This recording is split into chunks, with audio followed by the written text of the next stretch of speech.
जय हिंद, वंदे मातरम।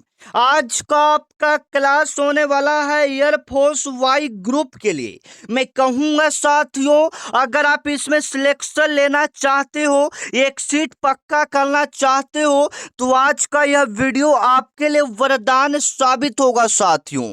इस वीडियो में आपको वही सवाल करवाए जाएंगे जो सीधे आपके एयरफोर्स के पेपर में हुबहू एक एक प्रश्न आपको देखने को मिलेगा। मैं कहूंगा अगर आप इसमें वास्तव में सिलेक्शन लेना चाहते हो तो इस वीडियो में बताए गए सभी प्रश्नों को आपको रटना पड़ेगा। मैं बता दूं साथियों, इस वीडियो को देखने के बाद आपको कोई और वीडियो देखने की जरूरत नहीं पड़ेगा, क्योंकि इसमें हम 5 साल के पेपरों का निचोड़ करने वाले हैं। एक एक प्रश्न आपके पेपर में हुबहू हम मिलवाएंगे। आपको बता दें कि आपके पेपर में टोटल 50 क्वेश्चन पूछा जाएगा। तो आज का आपका पहला प्रश्न है साथियों, जो कि सीधे इस बार के पेपर में हुबहू सवाल आएगा।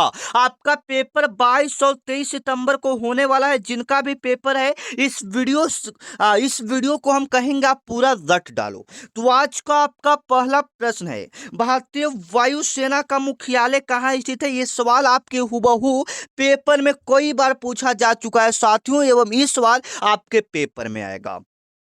आप बिल्कुल सही करोगे। भारतीय वायुसेना का जो मुख्यालय है, आप बिल्कुल सही करोगे, New Delhi. Option number B, option number B आप बिल्कुल सही करोगे। भारतीय वायुसेना का मुख्यालय कहाँ है? New Delhi. Option number B, option number B यहाँ पर आप बिल्कुल सही करोगे।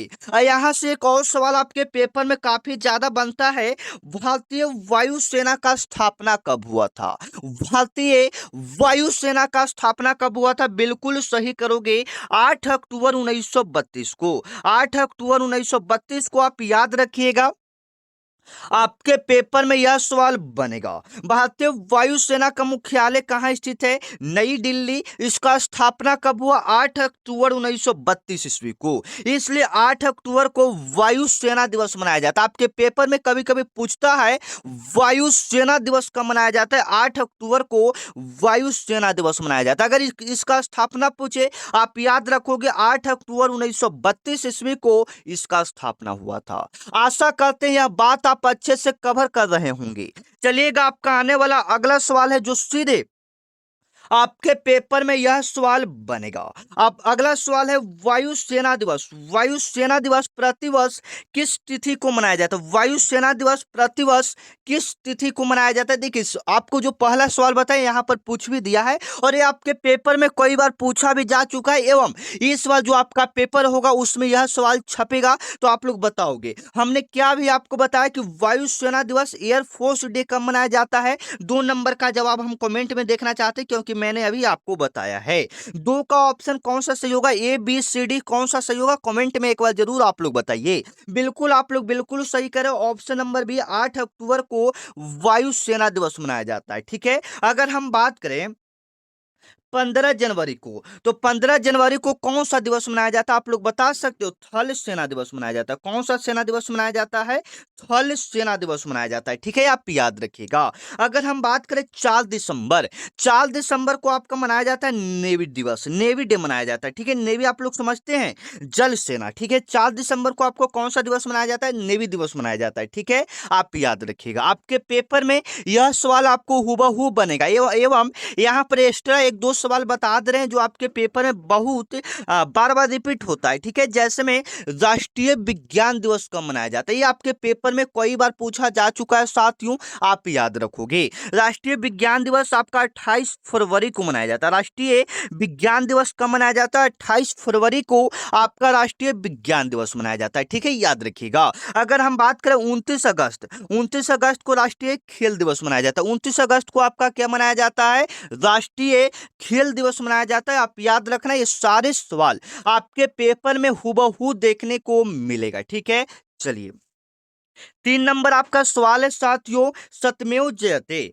सत्यमेव जयते भारत का राष्ट्रीय आदर्श वाक्य किस उपनिषद से लिया गया है? ठीक है, पता होना चाहिए आपको। आपके पेपर में यह सवाल हुबहू आपको देखने को मिलेगा। सत्यमेव जयते भारत का राष्ट्रीय आदर्श वाक्य किस उपनिषद से लिया गया है? सबसे पहले हम समझेंगे, कभी कभी आपका पूछ देता है सत्यमेव जयते से आपके पेपर में सवाल बना है। पिछले कई सालों में सत्यमेव जयते से आपके पेपर में सवाल बना है। आप याद रखोगे, सत्यमेव जयते का मतलब होता है सत्य का जीत होता है। हमेशा सत्य का क्या होता है? जीत होता है। और मैं आपको कहूंगा साथियों, अगर आप वास्तव में इसमें सिलेक्शन लेना चाहते हो तो इस वीडियो को आप रट डालो। इसमें बताएं जीके का जो वेटेज रहता है 7 से 8 प्रश्न ही मात्र जीके आपका पूछा जाएगा। बाकी इंग्लिश हो गया, रीजनिंग हो गया, ये सब आपका पूछा जाएगा। 50 क्वेश्चन पूछा जाएगा। ठीक है, चलिए तो ये पहले हम लोग कवर कर लेते हैं जो यहाँ पर सवाल बताएंगे। देखिए जीके जीएस मतलब मान लो कि 15 सवाल आपको यहाँ पर हम बताएंगे। ठीक है ना, 15 में से 7 से 8 सवाल यहीं से आपको हुबहू देखने को मिलेगा। ठीक है, 7 से 8 सवाल आपके पेपर में बनेगा, 15 में से 7 से 8 यहीं से देखने को मिलेगा। ठीक है, चलो सत्यमेव जयते कहां से लिया गया है? बिल्कुल आप सही करोगे, मुंडक उपनिषद से लिया गया है। ऑप्शन नंबर ए। ये कहां से लिया गया है? मुंडक उपनिषद से लिया गया है, आप याद रखिएगा। और यह आज आपका क्लास पहला स्टार्ट हो रहा है। ठीक है, ये क्लास पहला स्टार्ट हो रहा है और आपका एग्जाम 22 सितंबर 23 सितंबर को है।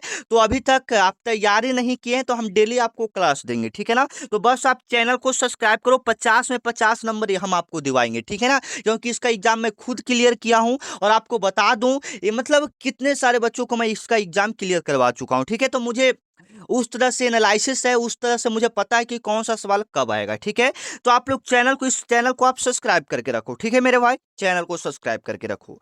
चलिए, एक भाई मानकर आप चैनल को सब्सक्राइब कर लो। ठीक है, एक यूट्यूबर या कुछ ऐसा नहीं, आप भाई मानकर चैनल को सब्सक्राइब कर लो। ठीक है, चलिए तो यहाँ पर हो जाएगा Mundaka Upanishad, option number A. Option number A आप बिल्कुल सही करोगे, आपके पेपर में यह सवाल हुबहू आपको देखने को मिलेगा। ठीक है साथियों, चलो भारत के संविधान की आत्मा, संविधान से भी 2-3 सवाल ऐड करता है, ज्यादा कोशिश रहेगा कि इस बार एक ही सवाल पूछेगा। ठीक है, भारतीय संविधान की आत्मा डॉक्टर भीमराव अंबेडकर ने किस अनुच्छेद को कहा था? आपके पेपर में हुबहू ये सवाल डलेगा, भारत के संविधान का आत्मा डॉक्टर वी आर अंबेडकर ने किस अनुच्छेद को कहा था? अनुच्छेद 32 को। अनुच्छेद 32 को कहा था, आप याद रखना। ठीक है, ठीक है, option number D. Option number D आप यहां पर बिल्कुल सही करोगे, जो कि सीधे आपके पेपर में यह सवाल हुबहू आपको देखने को मिलेगा। ठीक है, यहां पर एक्स्ट्रा 1-2 सवाल और बता देते हैं, हो सकता है पूछ दे। ठीक है, याद रखिएगा। जैसे में कभी कभी पूछता है कि संविधान को बनाने में कुल कितना समय लगा, ऐसे तो ये इजी सवाल है लेकिन कभी कभी डाल देता है। आप याद रखोगे 2 साल 11 माह 18 दिन का समय लगा था संविधान को बनाने में। और जो बच्चा अभी तक व्हाट्सएप ग्रुप को ज्वाइन नहीं किया वो ज्वाइन कर लेगा, क्योंकि वहां पर एयरफोर्स वाई ग्रुप का जो भी पीडीएफ रहेगा, जो भी क्लास रहेगा, जो भी ऑल इंडिया वैकेंसी आएगी, सबसे पहले आपको ग्रुप में ही पता चलेगा। तो ग्रुप में जुड़ने के लिए यह मेरा व्हाट्सएप नंबर है 9334517119। इस पर आपको क्या मैसेज करना है? एयरफोर्स लिखकर मैसेज करना है, या शॉर्ट में AIR भी आप लिखकर मैसेज करोगे तो हम समझ जाएंगे कि एयरफोर्स वाले हैं। ठीक है, तो आप इस नंबर पर एयरफोर्स लिखकर मैसेज करो, फिर मेरे तरफ से एक व्हाट्सएप ग्रुप का लिंक जाएगा, उस लिंक पर क्लिक करोगे तो आप व्हाट्सएप ग्रुप में ज्वाइन हो जाओगे। ठीक है, चलिए 5 नंबर आपका सवाल है। 5 नंबर काफी इंपॉर्टेंट सवाल है, काजीरंगा राष्ट्रीय उद्यान। काजीरंगा राष्ट्रीय उद्यान किस राज्य में स्थित है और यह किसके लिए प्रसिद्ध है? ठीक है, काजीरंगा राष्ट्रीय उद्यान किस राज्य में है और यह किसके लिए प्रसिद्ध है? ठीक है, याद रखना, आपके पेपर में यह सवाल हुबहू आपको देखने को मिलेगा। काजीरंगा राष्ट्रीय उद्यान किसके लिए प्रसिद्ध है? तो एक सींग वाले गैंडा के लिए प्रसिद्ध है और यह असम में स्थित है। ठीक है, ऑप्शन नंबर ए। यह कहाँ में है? असम में है। और किसके लिए प्रसिद्ध है? तो एक सींग वाले गैंडा के लिए प्रसिद्ध है। Option number A. Option number A आप बिल्कुल सही करोगे, आपके पेपर में यह सवाल हुबहू आपको देखने को मिलेगा। चलिएगा 6 नंबर आपका सवाल है, प्रकाश वर्ष निम्नलिखित में से किसका इकाई है? बताओगे प्रकाश वर्ष निम्नलिखित में से किसका इकाई है? बिल्कुल आप सही करोगे, दूरी का। प्रकाश वर्ष निम्नलिखित में से किसका इकाई है? दूरी का, बिल्कुल सही करोगे, option number B. Option number B यहाँ पर आप बिल्कुल सही करोगे मेरे भाई, प्रकाश वर्ष निम्नलिखित में किसका इकाई है? दूरी का, ऑप्शन नंबर बी। चलिए आपका आने वाला अगला सवाल है, विश्व का सबसे बड़ा महाद्वीप कौन सा है? ठीक है, विश्व का सबसे बड़ा महाद्वीप कौन सा है? एशिया महाद्वीप है। कौन सा महाद्वीप है? एशिया। एशिया महाद्वीप है, आप बिल्कुल सही करोगे। विश्व का सबसे बड़ा महाद्वीप कौन सा है मेरे भाई? एशिया महाद्वीप है, आप याद रखना, आपके पेपर में यह सवाल बनेगा। और सबसे छोटा आप लोग कमेंट करके बताओ तो, सबसे छोटा कौन सा होगा बताइएगा। और आप लोग मेरा वीडियो कहां कहां से देख रहे हैं एक बार कमेंट करके आप लोग जरूर बताओगे मेरे भाई, ठीक है। चलिए 8 नंबर आपका सवाल है जो आपके पेपर में छपेगा। स्वतंत्र भारत के प्रथम गवर्नर जनरल कौन थे? आपके पेपर में आएगा स्वतंत्र भारत के प्रथम गवर्नर जनरल कौन था मेरे भाई, बताओगे आप लोग। आप बिल्कुल सही करोगे, बिल्कुल सही करोगे, Lord Mountbatten, option number B. Option number B आप यहां पर सही करोगे। स्वतंत्र भारत के प्रथम गवर्नर जनरल कौन थे? लॉर्ड माउंटबेटन थे, आप याद रखिएगा। अगर पूछेगा कि स्वतंत्र भारत के प्रथम भारतीय गवर्नर जनरल कौन था, मतलब भारत का ही आदमी गवर्नर जनरल कौन था, तो श्री राजगोपालाचारी, आप याद रखिएगा। दोनों सवाल आपके लिए इंपॉर्टेंट है। चलिए कंप्यूटर से एक सवाल दो सवाल रहता है, एक ही सवाल मान लो एक सवाल कंप्यूटर से, ठीक है। कंप्यूटर का अस्थायी वोलेटाइल मेमोरी किसे कहा जाता है? आपके पेपर में आएगा कंप्यूटर का अस्थायी वोलेटाइल मेमोरी किसे कहा जाता है? आप बिल्कुल सही करोगे, रैम। क्या कहा जाता है? RAM, random access memory. RAM का पूरा नाम होता है random access memory, option number B. Option number B आप यहां पर बिल्कुल सही करोगे। कंप्यूटर का अस्थायी वोलेटाइल मेमोरी किसे कहा जाता है? तो रैंडम एक्सेस मेमोरी को कहा जाता है, ऑप्शन नंबर बी, ठीक है। ऑप्शन नंबर बी आपका यहां पर क्या हो जाएगा? बिल्कुल राइट होगा, ठीक है। चलिए मानव शरीर में सबसे बड़ी ग्रंथि कौन सा है? मानव शरीर में सबसे बड़ी ग्रंथि कौन सा है? आप याद रखोगे। मानव शरीर की सबसे बड़ी ग्रंथि आपका यकृत हो जाएगा मेरे भाई। क्या हो जाएगा? यकृत, जिसको हम लोग लीवर बोलते हैं, जिसको हम लोग क्या बोलते हैं? लीवर। मानव शरीर की सबसे बड़ी ग्रंथि का नाम है यकृत या लीवर। चलिए 11 नंबर आपका सवाल है, पानीपत का प्रथम युद्ध किस वर्ष लड़ा गया था? बताओगे पानीपत का प्रथम युद्ध किस वर्ष लड़ा गया था, वो बताइएगा आप। आपके पेपर में युद्ध से भी एक दो सवाल रहेगा, लेकिन चांस है कि एक ही सवाल, ठीक है। तो पानीपत का प्रथम युद्ध 1526 में हुआ था, बाबर और इब्राहिम लोदी के बीच। पानीपत का प्रथम युद्ध कब हुआ था? तो 1526 में बाबर और इब्राहिम लोदी के बीच हुआ था, याद रखिएगा। दूसरा युद्ध आपका हुआ था 1556 में। दूसरा युद्ध कब हुआ था? 1556 में। तीसरा युद्ध की बात करें तो तीसरा युद्ध आपका 1761 में हुआ था, आप याद रखिएगा। आपके पेपर में यह सवाल आपको हुबहू देखने को मिलेगा मेरे भाई, ठीक है। चलो भारतीय नौसेना दिवस कब मनाया जाता है? नेवी डे कब मनाया जाता है? मैंने अभी आपको ऊपर बताया था नौसेना दिवस कब मनाया जाता है? 4 दिसंबर। 4 दिसंबर को आपका क्या मनाया जाता है? नौसेना दिवस मनाया जाता है, आप याद रखिएगा। बाकी तो 15 जनवरी 8 अक्टूबर आपको ऊपर हम बता ही दिए हैं, ठीक है। चलिए 13 नंबर आपका सवाल है, विटामिन सी की कमी। विटामिन सी का रासायनिक नाम क्या है? विटामिन सी का रासायनिक नाम क्या है? एस्कॉर्बिक एसिड है, option number B. Option number B आपका बिल्कुल राइट होगा। विटामिन सी का रासायनिक नाम क्या होता है? Ascorbic acid. रेटिनॉल क्या होता है? विटामिन ए की कमी से कौन सा रोग होता है? रेटिनॉल। विटामिन ए की कमी से कौन सा रोग होता है? रेटिनॉल, ठीक है, आप याद रखिएगा। सॉरी, विटामिन ए का रासायनिक नाम रेटिनॉल होता है, ठीक है। चलिए सौर मंडल का सबसे चमकीला और सबसे गर्म ग्रह कौन सा? आपके पेपर में सवाल बनेगा, आप याद रखोगे। सौर मंडल का सबसे चमकीला और सबसे गर्म ग्रह शुक्र है, option number B. Option number B आप बिल्कुल सही करोगे। सौर मंडल का सबसे चमकीला और सबसे गर्म ग्रह कौन सा है? शुक्र, option number B. Option number B आप बिल्कुल सही करोगे, आपके पेपर में सवाल बनेगा। चलिए भारत के सर्वोच्च न्यायालय के न्यायाधीशों की सेवानिवृत्ति की आयु क्या होती है? आपके पेपर में सवाल आएगा, आप याद रखोगे 65 वर्ष होता है। कितना होता है? 65 वर्ष, ऑप्शन नंबर सी। चलिएगा अब यहाँ से आपका रीजनिंग का सवाल स्टार्ट होता है, ठीक है ना। एक एक सवाल को आप जवाब देते चलिएगा, एक एक सवाल आपके पेपर में हुबहू देखने को मिलेगा इस बार, ठीक है ना साथियों। चलो दिए गए श्रृंखला में प्रश्नवाचक चिन्ह के स्थान पर कौन सी संख्या आएगी? सबसे पहले 2 से 5 किया है, 5 से 10 किया है, 10 से 17, 17 से 26, यानी इसका अंतराल जो चल रहा है 2 से 5 है, तो कितना हो जाएगा? 3। 5 से 10 है तो 5 यहाँ पर बढ़ रहा है, मतलब 3, 5, फिर 7, 9, मतलब दो दो का अंतराल बढ़ाते जा रहा है, तो यहाँ पर 9 बढ़ा, तो 9 से 11 बढ़ेगा, 2 का अंतराल बढ़ेगा, तो 26 से 11 कितना हो जाएगा? 26, 11, 37, ऑप्शन नंबर डी। इस प्रकार से भी एक इजी लेवल का सवाल आपके पेपर में बनता है, तो आप ऐसे सवालों को बिल्कुल अच्छे तरीके से सॉल्व करने का कोशिश कीजिएगा, ठीक है। चलो 17 नंबर आपका सवाल है कि जिस प्रकार चिकित्सक का संबंध रोगी से है उसी प्रकार वकील का संबंध किससे है। ठीक है, जिस प्रकार चिकित्सक का संबंध रोगी से है उसी प्रकार वकील का संबंध किससे, चिकित्सक का संबंध रोगी से। ठीक है, ये तो हो गया। उसी प्रकार वकील का संबंध किससे होगा, अपराध से होगा। बताइए तो, कमेंट करके बताओ तो। नहीं, ये होगा क्लाइंट से। जैसे में चिकित्सक का संबंध रोगी से, मतलब चिकित्सक मतलब डॉक्टर, डॉक्टर का संबंध रोगी से मतलब डॉक्टर रोगी का इलाज करेगा। उसी प्रकार वकील किसका करेगा, क्लाइंट का करेगा, जिसका दुख रहेगा कुछ रहे।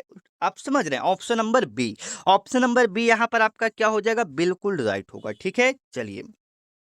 यदि किसी कूट भाषा में कैट को 24 कहा जाए, कैट को क्या कहा जाए, 24, और डॉग को 26 लिखा जाता है, तो उसी भाषा में रैट को क्या लिखा जाएगा। बिल्कुल आप सही करोगे, सी ए टी 24। ठीक है, तो अल्फाबेट के लेटर में सी 3 नंबर पर, ए आपका आता है 1 नंबर पर, टी आता है 20 नंबर पर। तो टोटल को ऐड कीजिएगा तो 24। उसी प्रकार से डॉग बराबर 26, उसी प्रकार से रैट बराबर आप कीजिएगा तो रैट कितना नंबर पर आता है, ए कितना नंबर पर आता है, टी कितना नंबर पर आता है, ये आपको पता करना है। ठीक है, तो आप याद रखिएगा। जैसे में टी तो आपको हमने बताया 20 नंबर पर आता है, ए आपका 1 नंबर पर आता है। ठीक है, ए कितना नंबर पर आता है, 1 नंबर पर। ठीक है, तो यहाँ पर हो जाएगा आर आपका शायद 18 नंबर पर आएगा। ठीक है, तो टोटल ऐड करोगे तो 39 हो जाएगा। ऑप्शन नंबर ए, राइट को क्या लिखा जाएगा, 39 लिखा जाएगा। आशा करते हैं ये आपको समझ में आ रहा होगा। ठीक है, चलिए 19 नंबर सवाल। 19 नंबर सवाल है, निम्नलिखित में से विषम को चुने। निम्नलिखित में से आपको किसको चुनना है, विषम।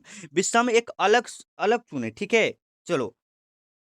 मूली, गाजर, आलू, टमाटर, क्या होगा। तो देखिएगा, आलू जो है जमीन के अंदर होता है, गाजर जमीन के अंदर होता है, मूली जमीन के अंदर होता है, लेकिन टमाटर जो होता है जमीन के ऊपर होता है। ऑप्शन नंबर ए ये अलग हो जाएगा। ठीक है, हालांकि सब सब्जी का ही नाम है, लेकिन टमाटर जो होता है जमीन के ऊपर होता है। ठीक है मेरे भाई, चलो। चलिए, आपका आने वाला अगला सवाल है, यदि एक व्यक्ति उत्तर दिशा में 10 किलोमीटर चलता है, एक व्यक्ति उत्तर दिशा में कितना किलोमीटर चलता है, 10 किलोमीटर। अच्छा, नक्शा में उत्तर ऊपर होता है, ठीक है ना। एक व्यक्ति 10 किलोमीटर ऊपर जाता है, ठीक है, 10 यहाँ लिख दिए। ठीक है, और फिर वह दाईं ओर मुड़ता है, दाईं ओर, इसका दाईं इधर जाएगा। ठीक है, और फिर दाईं ओर मुड़कर वह 10 किलोमीटर चलता है, दाईं ओर मुड़कर 5 किलोमीटर चलता है। ठीक है, फिर से दाईं ओर मुड़ता है, फिर से वह कहाँ मुड़ता है, दाईं ओर मुड़ता है, तो 10 किलोमीटर चलता है। ठीक है, तो ये दोनों सेम ही हो गया। चलिए, तो पूछ रहा है कि वो अपने प्रारंभिक बिंदु से यहाँ से वो किस दिशा में है, बताओगे किस दिशा में है, इधर बताओ आप लोग किस दिशा में है। बिल्कुल आप लोग सही करो, पूरब दिशा में। ठीक है, option number C. Option number C आपका यहाँ पर क्या हो जाएगा, बिल्कुल सही हो जाएगा मेरे भाई। चलिए, 21 नंबर सवाल है, यदि प्लस का अर्थ गुना है और माइनस का अर्थ भागा है, गुना का अर्थ प्लस है, तो इसके इसके बीच का मान बताओ। ठीक है, चलिए, तो यहाँ पर क्या करना है, प्लस का अर्थ आपको गुना कर देना है, तो 10 + 5 है, तो वहां पर 10 गुना 5 हो जाएगा। ठीक है, 10 गुना 5 हो जाएगा। माइनस, माइनस का अर्थ है भागा, भागा कर दिए 5, और गुना का अर्थ है प्लस 2। देखिए, ये चेंज करने के बाद आया, तो इसका कैलकुलेशन करेंगे तो सबसे पहले तो यहाँ पर डिवाइड होगा, तो 1, 1 में 10 से गुना होगा 10, 10 + 2 12। Option number A, option number A आप यहाँ पर बिल्कुल सही करोगे, जो कि सीधे आपके पेपर में यह सवाल आएगा। एक तस्वीर की ओर इशारा करते हुए राम ने कहा है, एक कोई तस्वीर है, इशारा करते हुए राम ने कहा, वह मेरे पिता है, वह मेरे क्या है, पिता हैं, वह मेरे पिता है, पिता के इकलौते बेटे की पत्नी है। जैसे मैं मान लो कि ये कहना चाह रहा है, वह मेरे पिता का मतलब आपके पापा के इकलौते बेटे, यानी आप, आपकी पत्नी, आपकी पत्नी तस्वीर वाली महिला, महिला के राम से क्या संबंध है, तो उसकी क्या हो जाएगी, आप लोग बताइए। बिल्कुल सिंपल है, उसका पत्नी ही लगेगा। बिल्कुल यहाँ पर सवाल ज्यादा आपको चकराने वाला नहीं है। ठीक है, चलिए, 23 नंबर आपका सवाल है कि यदि किसी वर्ष में 1 जनवरी को सोमवार था, मान लो कि 1 जनवरी को क्या था, सोमवार, तो 31 जनवरी को कौन सा दिन होगा। तो आपको पता है, सप्ताह मतलब 7 दिन, जो मान लीजिए कि आज 1 जनवरी है, तो इसके 7 दिन बाद भी क्या हो, मतलब 1 जनवरी, तो इसके साथ 1 जनवरी को सोमवार है, तो इसके 7 दिन बाद भी क्या होगा, सोमवार। तो इसी प्रकार से अगर आप करते हो तो सचो का 28, 28वां दिन जब आप जाइएगा, उसी दिन भी 28, मान लो 1 तारीख को सोमवार है, तो 28 तारीख को भी सोमवार ही पड़ेगा। ठीक है, सोमवार,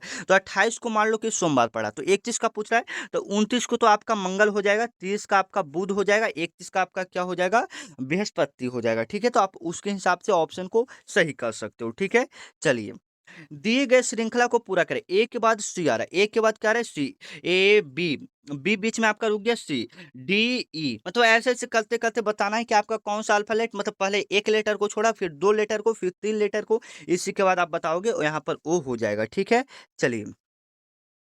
कौन सा वन वेन अरे कौन सा वेन अरे वेन डायग्राम भारत, दिल्ली और लाल किला के बीच सही संबंध को दर्शाता है? ठीक है, बिल्कुल आप सही करोगे। तो ये आपका हो जाएगा सर, भारत तो सबसे पहले, भारत तो पूरा बड़ा है, भारत के अंदर दिल्ली है, भारत के अंदर क्या है, दिल्ली, उसके बाद लाल किला, इस प्रकार से आपका बनेगा। एक बड़े वृत्त के अंदर दो अलग अलग वृत्त, ये बी वाला ऑप्शन यहाँ पर हम लोग सही करेंगे। ठीक है, ये भी नहीं होगा, एक वृत्त के अंदर दूसरा और उसके अंदर तीसरा वृत्त, इस प्रकार से। ठीक है, तो चलिए मिलते हैं नेक्स्ट वीडियो में, तब तक के लिए जय हिंद, वंदे मातरम।